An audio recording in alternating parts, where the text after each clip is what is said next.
Respected panel of jury and my fellow citizens, good evening to one and all. Recent times have witnessed so much of moral degradation that honestly nothing comes as a surprise anymore. The Afghan war, the Iraqi war, the Syrian conflict, the Ukrainian conflict, the list is long, very long.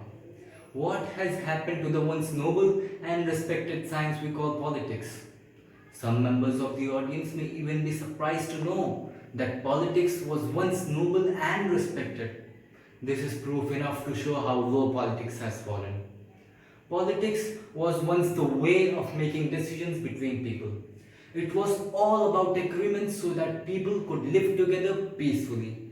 But now, it has become nothing but merely a tool for political personal gain.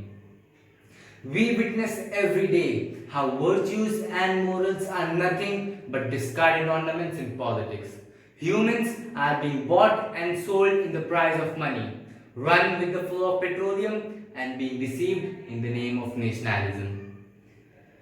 The widespread hunger, poverty, unemployment, human trafficking, famine, starvation, wars, and innumerable evils of the sort are sucking the very lifeblood out of people and nations. Do you not think that human trafficking, the utter ruination and violation of young minds and bodies in the most vile ways cannot be stopped? I have the audacity to say that governments are often found to be involved in such cases, if not directly, then indirectly by supporting the criminals in some subtle way.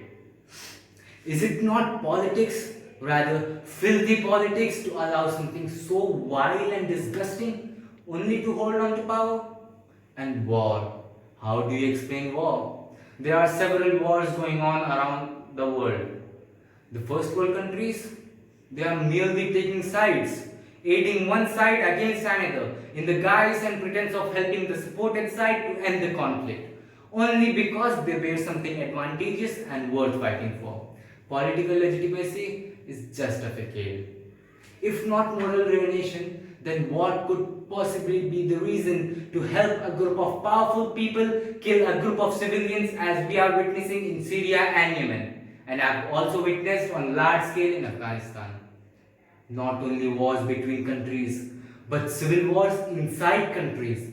It is nothing but the lowest level of degradation to coax people into hating a certain community, even to such an extent that the masses become blind to genocide. All this for what? Political gain and nothing else. The Second World War, Germany and Hitler provide an excellent example of the context.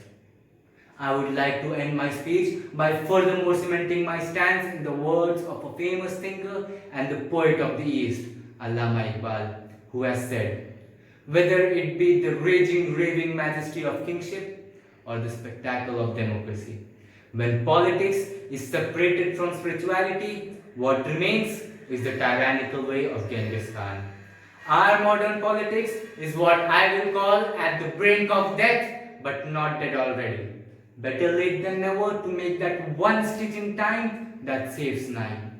Even now, can we rescue the dying body of politics by firmly standing in our morals and making our leaders do the same, instead of becoming blind and mute. Thank you and have a fabulous day ahead. This is Muhammad Asad signing out.